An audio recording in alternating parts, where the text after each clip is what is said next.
সন্মুখত আমাৰ সায়েন্স মিউজিয়ামৰ সন্মুখত সেৰিকালচাৰ ডিপাৰ্টমেণ্ট মন্ত্ৰী উৰ্খা গৌৰা ব্ৰহ্ম বহি আছে। তেওঁলোকে আমাক প্ৰায় 2 একৰ মাটি দিছে। সুন্দৰ এটা মিউজিয়াম হ'ব, বৃন্দাবনী বস্ত্ৰ আহিব, কিন্তু তাতকৈ ডাঙৰ কথা ইয়াৰ ষ্টেণ্ডাৰ্ডটো ইমান উন্নত হ'ব যে ইয়াৰ পিছত আমি যিকোনো পৃথিৱীৰ আপুৰুগীয়া সম্পদ আমি এই মিউজিয়ামলৈকে মাজে মাজে আনি থাকিব পাৰিম। কাৰণ আজিলৈকে আমাৰ অনাৰ ব্যৱস্থা নাছিল। এই মিউজিয়ামটো ইমান উচ্চ মানদণ্ডৰ হ'ব যে আমাক যিকোনো সামগ্ৰী ফ্ৰেঞ্চ মিউজিয়াম, পেৰিছ মিউজিয়াম কোনেও আমাক লোনত দিবলৈ তেওঁলোকে অসুবিধা নাপায়। আমি আজি এটা মহান কামৰ সাক্ষী হলো।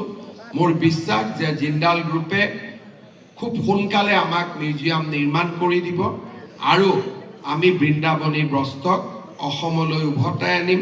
আমি গোটেই আটাইকেইটা প্ৰজন্মৰ অসমীয়াই বৃন্দাবনী বস্ত্ৰক চাব আৰু আমি আমাৰ ঐতিহ্য সংস্কৃতিক লৈ আকৌ এবাৰ গৌৰৱ কৰাৰ সুবিধা পাম।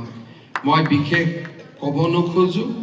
অনুষ্ঠানৰ পিছতেই আমি আমাৰ পদ্মশ্ৰী পদ্মভূষণ যতীন গোস্বামী ডাঙৰীয়াই মহাপুৰুষ শ্ৰীমন্ত শংকৰদেৱ আৰু বৃন্দাবনী বস্ত্ৰৰ ওপৰত এটা সাংস্কৃতিক কাৰ্যসূচী নিৰ্মাণ কৰিছে।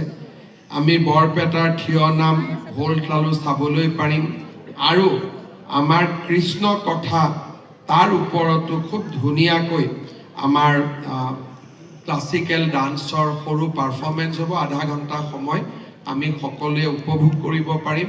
মই পুনৰ এবাৰ আপোনালোক সকলোকে বহুত বহুত ধন্যবাদ জনাইছোঁ আৰু আজি আমি নিশ্চিতভাৱে ক'ব পাৰোঁ যে আমি সকলোৱে এই বৃন্দাবনী বস্ত্ৰভাগীক নিজ চকুৰে দেখিবলৈ সুবিধা পাম।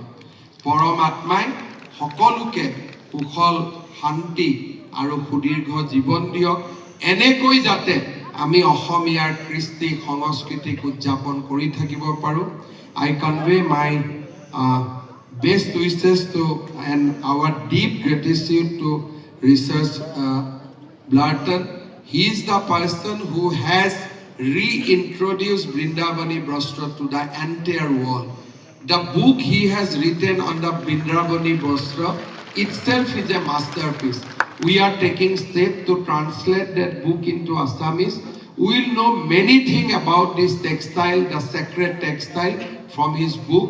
So I'd like to convey our deep gratitude to Sri Research Blarton.